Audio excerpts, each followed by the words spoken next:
बिस्मिल्लाहिर्रहमानिर्रहीम अस्सलामुअलैकुम वरहमतुल्लाहि वबरकातुहू। जी व्यूअर्स, ठीक ठाक हो? अल्लाह ताला तुहाडे सब ते रहमत फरमाए। उम्मीद अल्लाह दे हुक्म नाल तुसीं ठीक ठाक होवोगे। अज तुहाडे नाल असीं अदाकार नगमा और अदाकार रंगीला साहब दी एक दिलचस्प स्टोरी लैके आए हैं और ऐसा अनोखा वाकया और सच्चा वाकया कि उम्मीद तुहानूं बड़ा पसंद आएगा और कड़ाकेदार स्टोरी आ। तो लो जी, जे चैनल ते नवे हो तो चैनल नूं सबसक्राइब, लाइक और शेयर जरूर कर देना। बड़ी मेहरबानी, तुहाडी सपोर्ट की बड़ी जरूरत आ। सपोर्ट करते रहा करो। अल्लाह ताला तुहानूं खुश रखे। अदाकार रंगीला साहब तुहानूं पता बहुत बड़े मज़ाहिया कामडियन शुगली किस्म के हंसी मजाक वाले अदाकार गुजरे ने। फिल्मां दे विच तुहानूं पता इन्हां ने किन्ने रोल कीते ने। जिहड़ी फिल्म दे विच कामडियन अदाकार ना होवे वो फिल्म भी हिट नहीं हुंदी हैगी, क्योंकि हासा मजाक लाजमी आ।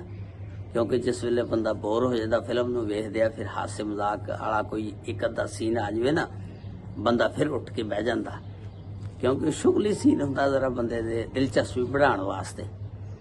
ते अदाकार रंगीला साहब भी साडे एक ऐसे अदाकार सी ਜਿਹੜੇ फिल्म ਦੇ ਵਿੱਚ ਕਾਮਡੀਅਨ ਅਦਾਕਾਰ ਸੀ, ਅਦਾਕਾਰੀ ਕਰਦੇ ਸੀ ਔਰ ਹੱਸੀ ਮਜ਼ਾਕ ਇਸ ਤਰ੍ਹਾਂ ਦਾ ਕਰਦੇ ਸੀ, ਸ਼ੁਗਲ ਲਾਉਂਦੇ ਹੁੰਦੇ ਸੀ ਕਿ ਫਿਲਮ ਦੇ ਵਿੱਚ ਝੱਸ ਆ ਜਾਂਦੀ ਹੁੰਦੀ ਸੀ। ਤੇ ਇਹ ਮੁਨੱਵਰ ਜ਼ਰੀਫ ਸੀ ਇਹਨਾਂ ਦੇ ਨਾਲ, ਤੇ ਉਹ ਵੀ ਬਹੁਤ ਅੱਛੇ ਯਾਨੀ ਕਾਮਡੀਅਨ ਗੁਜ਼ਰੇ ਨੇ ਅਦਾਕਾਰ। ਅਦਾਕਾਰ ਰੰਗੀਲਾ ਸਾਹਿਬ ਇੱਕ ਐਸੇ ਅਦਾਕਾਰ ਸੀ ਕਿ ਇਹਦੇ ਵਿੱਚ ਗਰੂਰ, ਘਮੰਡ, ਤਕੱਬਰ ਨਹੀਂ ਸੀ ਹੈਗਾ, बल्कि लोग इनू घोड़ा कहते होंगे सी। घोड़ा अस्तगफिरुल्लाह नौज़ुबिल्लाह, इनू घोड़े के मूँह वाला भी कहते सी, लेकिन इस तरह किसी का नाम नहीं डालना चाहिए। अल्लाह ताला अपने हिफ्ज़ो मान च रखे। लेकिन उन्होंने अपनी जिंदगी च कभी भी गुस्सा नहीं सी कीता। गरूर, घमंड, तकब्बर अपने उत्ते कभी नहीं सी हावी होने दिता। उन्होंने यकीन करो बहुत खुश अखलाक, हमेशा हसते ही रहंदे हुंदे सी, खुशियां बखेरते होंगे सी। इस तरह के अदाकार से अल्लाह ताला ने उन्होंने सलाहियत ही बड़िया दित्तियां हुई सी। ते फिर ये सन 1969 का वाकया कि एक अदाकार रंगीला साहब ने फिल्म दिया और तूफान बनाने का ऐलान किया। ये फिल्म अदाकार रंगीला साहब ने खुद ही लिखी, खुद ही हदायतकार, खुद ही प्रोड्यूसर, खुद ही फिल्म साज, सारा कुछ खुद सी। ते हीरो भी खुद सी इस फिल्म दे विच। ते इन्हां ने जिस वेले ऐलान किया उस वेले सन 60 दे विच, तुहानूं पता ही है 60 की दहाई दे विच बड़ियां टॉप दियां अदाकारां सी। उन्हां सारियां नूं इन्हें रिक्वेस्ट की कि मैं फिल्म दिया और तूफान बनाउण लगा, ते आजो किहड़ी जिहड़ी मेरे नाल हीरोइन दा किरदार अदा करेगी। लेकिन कोई भी हीरोइन दा किरदार अदा करने वास्ते इहदे नाल तैयार नहीं सी, क्योंकि उन्हां दे ज़हन सी, देखो जी ये दौर आना सी कि जदों अदाकार रंगीला साहब ने भी हीरो आना, फिल्म साज बन गया, डायरैक्टर बन गया। उन्होंने काफ़ी गल्लां कीतियां कि घमंड, तकब्बर सी, गरूर सी उन्हां दे विच। वो जिवें पिंड दे मरासी नूं नहीं गिणदे, ये इसे तरह समझो जो टॉप दे उस वेले हीरो सी ना, इनू मरासियां वाला रोल करते हुंदे सी ना, हसी मजाक वाला, लोगों नूं खुशियां बखेरते हुंदे सी। उन्होंने समझा कि मरासी टाइप बंदा, दसो जी ये भी दौर आना सी हुण जिहड़ी इहने फिल्म बनानी सी। ते इस तरह गरूर, घमंड, तकब्बर किया। कोई भी हीरोइन इहदे नाल उस फिल्म दे विच आउण नूं तैयार नहीं सी हुंदी। ते अदाकार रंगीला साहब एक दिन फिर अदाकारा नगमा घर जांदे ने ते जाके उन्हां नूं सारी स्टोरी दसदे ने कि इस तरह मैं फिल्म बनाउण लगा ते कोई भी मेरे नाल हीरोइन आउण नूं तैयार नहीं हैगी, ते मैं पैसा भी खुला दे रहा, मुँह मंगी कीमत देंगा, ते कोई भी अदाकारा मेरे ना हीरोइन आउण नूं तैयार नहीं। उस वेले अदाकार नगमा साहबा ने रंगीला साहब नूं कहा कि तुसी रंगीला साहब क्यों परेशान हुंदे हो, एक किरदार जिहड़ा हीरोइन दा तुहाडे नाल तुहाडी फिल्म च मैं करांगी, तुसी टेंशन ना लवो।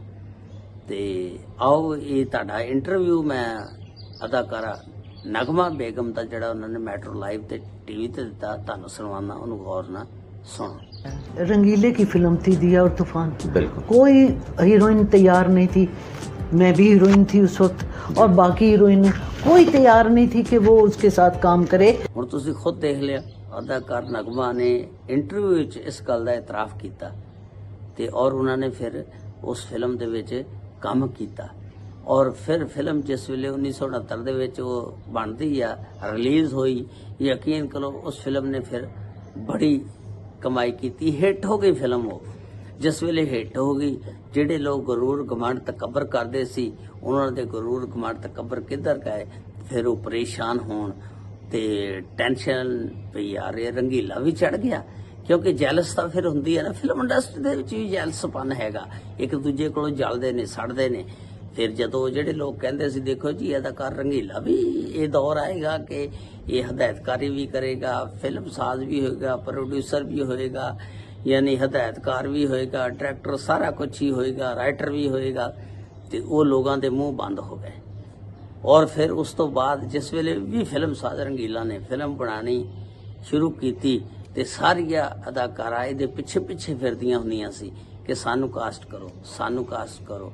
ਹਰ ਅਦਾਕਾਰਾਂ ਦੀ ਖਾਹਿਸ਼ ਸੀ ਔਰ ਅਦਾਕਾਰ ਵੀ ਜਿਹੜੇ ਸੀ ਕੋਈ ਵੀ ਨਹੀਂ ਇਨਕਾਰੀ ਕਰਦਾ, ਸਾਰਿਆਂ ਦੀ ਇਹ ਖਾਹਿਸ਼ ਹੁੰਦੀ ਸੀ ਅਦਾਕਾਰ ਰੰਗੀਲਾ ਦੀ ਫਿਲਮ ਦੇ ਵਿੱਚ ਅਸੀਂ ਕੰਮ ਕਰੀਏ, ਕਿਉਂਕਿ ਉਹ ਪੈਸਾ ਵੀ ਖੁੱਲਾ ਦਿੰਦਾ ਸੀ ਤੇ ਉਹ ਬੰਦੇ ਨੇ ਹਮੇਸ਼ਾ ਆਪਣੇ ਫਨ ਦੇ ਨਾਲ ਮੁਹੱਬਤ ਕੀਤੀ ਆ ਤੇ ਉਸ ਬੰਦੇ ਨੇ ਕਦੀ ਪੈਸੇ ਦਾ ਲਾਲਚ ਨਹੀਂ ਸੀ ਕੀਤਾ।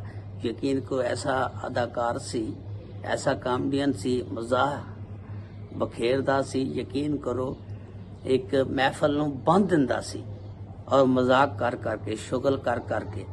ਤੇ ਇਸ ਤਰ੍ਹਾਂ ਇਹ ਦਿਆ ਔਰ ਤੂਫਾਨ ਫਿਲਮ ਜਿਹੜੀ ਆ ਬਣੀ ਤੇ ਅਦਾਕਾਰਾ ਨਗਮਾ ਨੇ ਉਹਨਾਂ ਦਾ ਫੁੱਲ ਸਾਥ ਦਿੱਤਾ ਤੇ ਔਰ ਫਿਰ ਫਿਲਮ ਹਿੱਟ ਗਈ। ਤੇ ਗਰੂਰ ਘਮੰਡ ਤਕੱਬਰ ਨਹੀਂ ਕਰਨਾ ਚਾਹੀਦਾ, ਗਰੂਰ ਘਮੰਡ ਤਕੱਬਰ ਜਿਹੜਾ ਨਾ ਇਨਸਾਨ ਨੂੰ ਲੈ ਪੈਂਦਾ ਤੇ ਆਰਜ਼ੀ ਜ਼ਿੰਦਗੀ ਆ, 4 ਦਿਨ ਦੀ ਜ਼ਿੰਦਗੀ ਆ ਤੇ ਉਸ ਤੋਂ ਬਾਅਦ ਇਹ ਗਰੂਰ ਘਮੰਡ ਤਕੱਬਰ ਸਾਰਾ ਕੁਝ ਮਿੱਟੀ ਦੇ ਵਿੱਚ, ਕਬਰ ਦੇ ਵਿੱਚ ਚਲ ਜਾਣਾ, ਉੱਤੇ ਮਣਾ ਮੂੰਹ ਮਿੱਟੀ ਹੋਣੀ ਆ। ਤੇ ਅੱਲਾਹ ਤਾਲਾ ਕੋਲੋਂ ਡਰਿਆ ਕਰੋ ਤੇ ਗਰੀਬ ਆਦਮੀ ਦੀ ਹਮੇਸ਼ਾ ਮਦਦ ਕਰਿਆ ਕਰੋ। ਜਿਹੜਾ ਮਾੜਾ ਬੰਦਾ ਹੋਵੇ ਬੁਰੇ ਵਕਤ ਦੇ ਵਿੱਚ ਸਾਥ ਦੇਣਾ ਚਾਹੀਦਾ। ਯਕੀਨ ਕਰੋ ਬੰਦਾ ਉਹੀ ਇਨਸਾਨ ਆ ਜਿਹੜਾ ਬੁਰੇ ਵਕਤ ਦੇ ਵਿੱਚ ਕਿਸੇ ਦਾ ਸਾਥ ਦਿੰਦਾ। ਹਮੇਸ਼ਾ ਹਰ ਬੰਦਾ ਸਾਥ ਦਿੰਦਾ ਨਾ, ਜਿਹੜਾ ਤਕੜਾ ਬੰਦਾ ਹੋਵੇ, ਅਮੀਰ ਹੋਵੇ, ਹਮੇਸ਼ਾ ਕੋਸ਼ਿਸ਼ ਕਰਿਆ ਕਰੋ ਜਿਹੜਾ ਮਾੜਾ ਬੰਦਾ, ਲਿੱਸਾ ਬੰਦਾ, ਉਹਦਾ ਸਾਥ ਦੇਣਾ ਚਾਹੀਦਾ, ਕਿਉਂਕਿ ਮਾੜੇ ਬੰਦੇ ਦਾ ਸਾਥ ਦੇਣਾ ਇੱਕ ਬਹੁਤ ਅੱਛੀ ਨੇਕੀ ਆ। ਅੱਲਾਹ ਤਾਲਾ ਤੁਹਾਨੂੰ ਆਪਣੇ ਹਿਫਜ਼ੋ ਮਾਨ ਚ ਰੱਖੇ, ਅੱਲਾਹ ਤਾਲਾ ਸਭ ਤੇ ਰਹਿਮਤਾਂ ਫਰਮਾਏ। ਅੱਲਾਹ ਤਾਲਾ ਅਦਾਕਾਰ ਰੰਗੀਲਾ ਸਾਹਿਬ ਨੂੰ ਜੰਨਤੁਲ ਫਿਰਦੌਸ ਦੇ ਵਿੱਚ ਆਲਾ ਮੁਕਾਮ ਅਤਾ ਫਰਮਾਏ ਔਰ ਅਦਾਕਾਰਾ ਨਗਮਾ ਬੇਗਮ ਨੂੰ ਲੰਬੀ ਈਮਾਨ ਵਾਲੀ ਜ਼ਿੰਦਗੀ ਅਤਾ ਫਰਮਾਏ।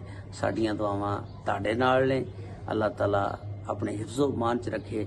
ਉਮੀਦ ਹੈ ਸਟੋਰੀ ਤੁਹਾਨੂੰ ਪਸੰਦ ਆਈ ਹੋਏਗੀ। ਅਸਲਾਮੁ ਅਲੈਕੁਮ ਵਰਹਿਮਤੁல்லாਹਿ ਵਬਰਕਾਤੁਹੂ।